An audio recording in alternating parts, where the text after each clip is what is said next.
Falando de fundos de tijolo, o que que vocês estão de olho na bolsa? Enfim, não sei se, né, de shopping, vocês podem citar alguns? Eu gosto muito do XPML11, que inclusive se tornou o maior fundo da bolsa em valor patrimonial, fundo de tijolo. Se tornou maior por conta das últimas captações que ele fez. É um fundo super diversificado, tem inúmeros shoppings espalhados por diversas regiões do país, uma boa gestora também, e é um fundo que eu gosto muito para o longo prazo. De tijolo também gosto do XPLG11, que é um fundo de logística, também bastante diversificado, com uma boa gestão. E tenho olhado também para a categoria shopping, para o VISC11, que é um que está descontado, mas também vejo bastante potencial nele. Gosto muito pela diversificação. É bem diversificado, né? Pela gestão também. Então, são 3 fundos que eu tenho em carteira, que eu tenho aportado, que eu acho que são bem interessantes. Na minha visão, hoje a gente não está num momento que a gente precise correr riscos nos nossos investimentos. Por quê? Porque a gente tem muita coisa boa que não está cara, né? E aí eu trago o exemplo aqui, quando a gente fala de fundos de tijolos, há muito tempo, eu acho que eu nunca tinha visto alguns fundos muito grandes sendo negociados tão próximo do seu valor justo. Então eu cito 2 exemplos aqui, que são fundos muito grandes. O ALZR11 e o HGLG11, que sempre costumam ser negociados acima do seu valor patrimonial. Por quê? Porque são fundos com muita qualidade. Então o próprio mercado sempre coloca o preço lá em cima, porque tem muita oferta e demanda, tem muita gente querendo comprar. Então, quando a gente tem um período de estresse, que acontece hoje no mercado de fundos imobiliários, principalmente tijolos, por causa da subida da taxa de juros, na minha opinião, é hora de comprar os melhores fundos, porque eles estão num preço bom, né? Então, eu destaco esses 2 fundos, porque eles têm um histórico, têm bons imóveis, boa gestão, que há muito tempo não são negociados com PVP tão baixo.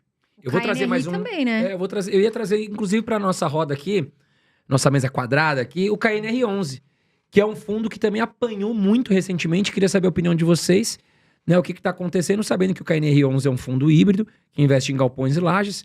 E aí eu queria saber a opinião de vocês, se é uma boa nesse momento estar olhando para o KNR11, que é um dos maiores também da bolsa. Sim, é outro que eu tenho em carteira também, gosto dele, vejo o potencial por conta dessa diversificação que ele tem, inclusive entre segmentos diferentes, E laje, galpão e laje, o que é bacana. A gente não tem tantas opções de fundos imobiliários bons, grandes no mercado, com essa diversificação intersetores, né, digamos assim.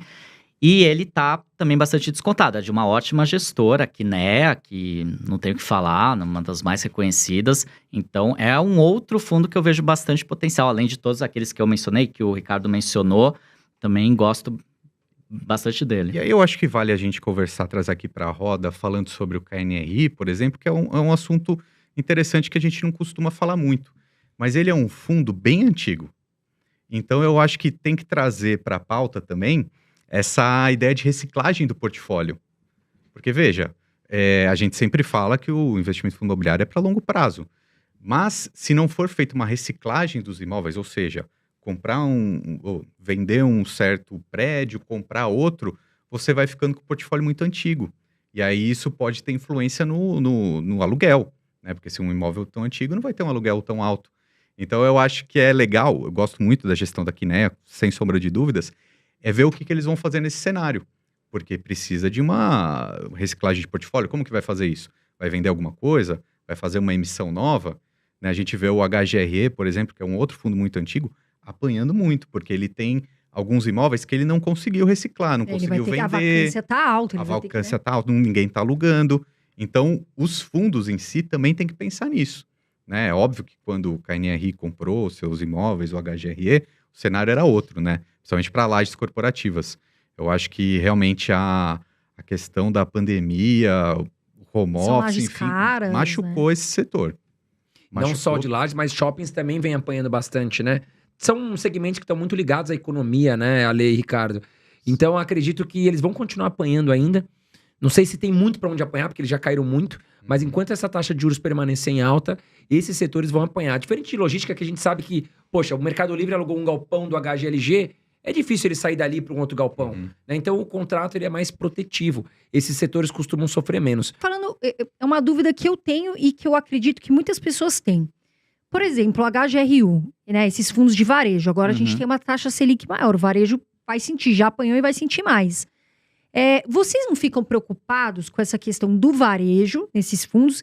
E devido eles têm muita concentração, muitas vezes, em algum determinado ativo. Isso preocupa vocês? O que vocês acham desse tipo de fundo de varejo, né? Que investe no varejo? No caso, tem XF11, HGRU11. Sim.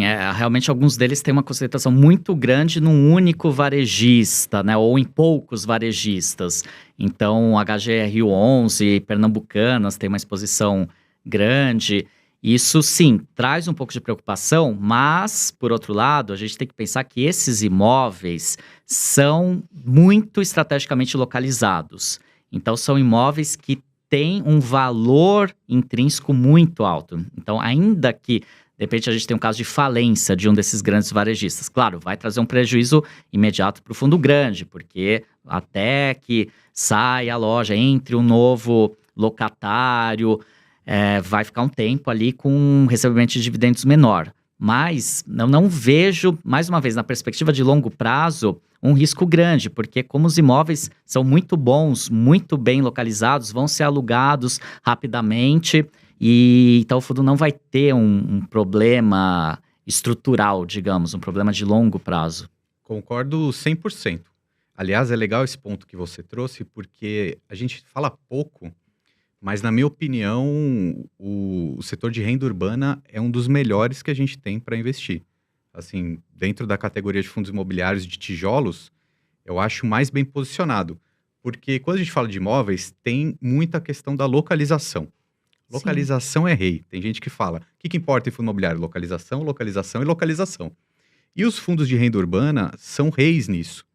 Porque são lojas estabelecidas em bons pontos, de muita circulação de pessoas, e normalmente eles têm contratos atípicos, ou seja, aquela loja quer ficar por muito tempo naquele endereço.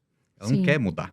Às vezes até tá perto ali, fica tudo ali no estoque, né? Fica perto de onde elas precisam entregar. Sim. Não, porque as localizações, a estrutura geralmente é muito grande. Um Pão de Açúcar, por exemplo. A estrutura é muito grande. Então, para ele mudar de um ponto A para o B, é uma dor de cabeça logística enorme. Então, eles já fazem contratos de longuíssimo prazo para garantir o ponto comercial, né, Ricardo? Então, a gente tem essa questão dos contratos atípicos, que são muito protetivo, uma proteção alta para o investidor. Porque mesmo se aquela empresa quiser ir embora, ela vai ter que pagar uma multa alta e a localização é tão boa que vai vir um outro inquilino. Nem que seja de uma outra área. Se não for uma varejista Pernambucanas, vai vir, sei lá, um banco, uma academia, uma instituição de ensino. Isso é legal de falar também, que nos fundos de renda urbana tem muita universidade, escola. São prédios que não querem sair dali de jeito nenhum. Então, eu acho que é um dos melhores setores que a gente tem nos fundos imobiliários, são de renda urbana.